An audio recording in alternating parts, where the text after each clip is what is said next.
Eklavya English medium school Ichalkaranji यांच्या वार्षिक निसर्ग ट्रेकिंग उपक्रमामध्ये सर्व विद्यार्थ्यांचं स्वागत। चला तर आज आपण निसर्गासंदर्भात माहिती घेऊ। आपल्या आजूबाजूला दिसणारी झाडं ही फक्त हिरवाई नाहीत, तर ती आपल्या जीवनाचा श्वास आहेत। झाडांशिवाय माणूस, प्राणी, पक्षी कोणतंही जीवन शक्य नाही। झाडांचे महत्त्व। झाडे आपल्याला प्राणवायू म्हणजे ऑक्सिजन देतात, ज्यामुळे आपण श्वास घेऊ शकतो। झाडांमुळे हवा शुद्ध राहते, प्रदूषण कमी होतं। पावसाळ्यात पाणी जमिनीत साठवण्याचे काम झाडांच्या मुळ्या करतात, त्यामुळे विहिरी, नद्या यांना पाणी मिळतं। झाडे आपल्याला फळं, फुलं, लाकूड, औषधं देतात।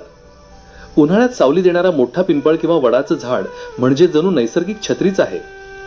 म्हणूनच प्रत्येकाने झाडं लावली पाहिजेत आणि त्यांची काळजी घेतली पाहिजे। वन्यजीवांचे महत्त्व। जंगलात राहणारे प्राणी, पक्षी, कीटक हे निसर्गाचा एक भाग आहेत। वाघ, बिबट्या, हरिण, माकडं, मोर, ससे हे सर्व पर्यावरणाचं संतुलन राखतात। जर हे प्राणी राहीसे झाले तर निसर्गाचा समतोल बिघडेल आणि माणसालाच त्रास होईल। उदाहरणार्थ, साप नसतील तर उंदीर वाढतील, उंदीर पिकं खातील, म्हणजे साप सुद्धा आपल्या शेतीसाठी उपयुक्त आहेत। आपण काय करू शकतो? झाडं तोडायची नाहीत, उलट दरवर्षी लावायची।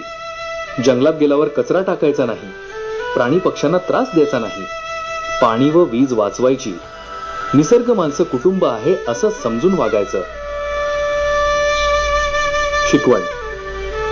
झाडे आणि प्राणी यांच्याशिवाय माणसाचं आयुष्य अपूर्ण आहे।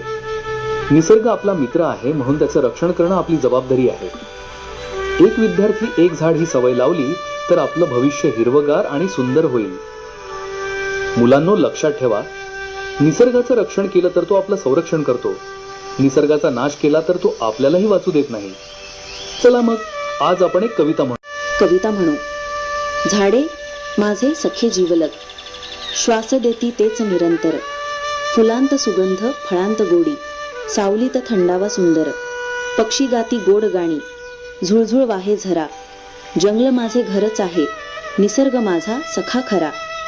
निसर्ग राखू झाडे लावू, प्राणी पक्षी सारे जपू। हिरवं जगणं, स्वच्छ हवा, मिळून सगळे आनंद लुटू। सर्वांचे आभार ज्यांनी या उपक्रमामध्ये, या ट्रेकिंगमध्ये सहभाग घेतला, त्या सर्वांचे आभार।